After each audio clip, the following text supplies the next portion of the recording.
ลงมาพี่น้องมานี่จักลายบัวลายแล้วอึ่งครับผู้น้องสวรรค์มันไหวไปเป็นมาการอึ่งนี่ลายได้บ่นี่อึ่งบ้านโคกสะอาดลายเด้อ พุ่งเป็นผู้ร้ายเท่ดามมีบาด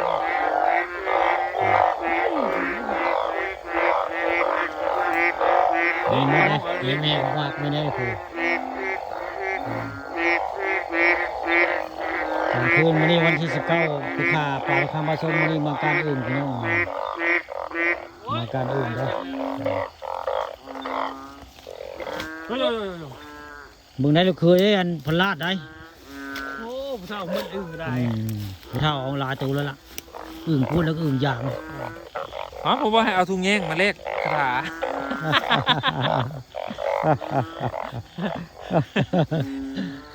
มาประทันประเท่ามันแล้วลูกเคยอึ่งก็ได้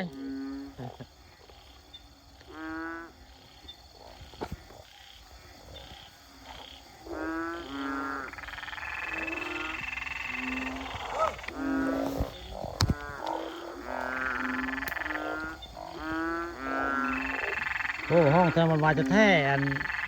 ไม่ใช่กระตันนี่ก็ได้พู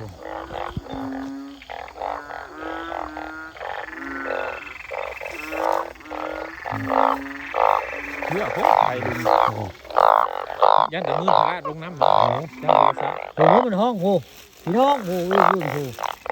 อึ่งโพดผมเอาเทพผมอึ่งโพดอะไรนี่ผมมือตา ต้องมีคาถาได้ลุงเอ้ยคาถาถุงว้าวนะ โอ้ท่านสมัยพี่น้องก้านอึ่งใส่ถุงเนี่ยบริใส่เง่งใส่ถุงนี่ ขึ้นมาแล้ว ใส่เดี๋ยวพังโบคุณน้อยก่อน ทางมือคุณน้อยจังเมื่อมาตลาด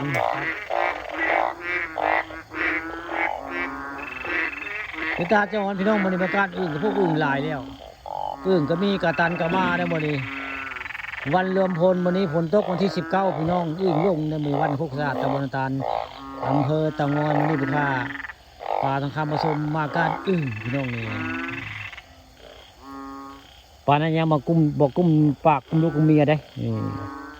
กลางเว้นก็ไปกลางคืนก็ไปได้ทึกเฮก็ได้มื้อนี้ทึกเฮก็ได้หมานมื้อนี้มาการอึ่งก็บ่ได้ปานใดก็พอแรงอยู่มึงได้ก็ได้นี่เสียงอึ่งห้องอยู่พี่น้องเพิ่นเพจใครติดตามปลาทองคำผสมมื้อนี้เอาเสียงอึ่งมาให้ฟังโพตาขาวอยู่พุ่นกระดานพุ่น เรื่องตานี่ โอ้ตายเลย ตานี่นี่ใช่เครื่องไฟผมนี่ บ่เนาะ ใครมีเปิดบูธบ่หัวเปิดบูธผมหัว เชิงหน้าที่บ่เชิงหน้าที่บ่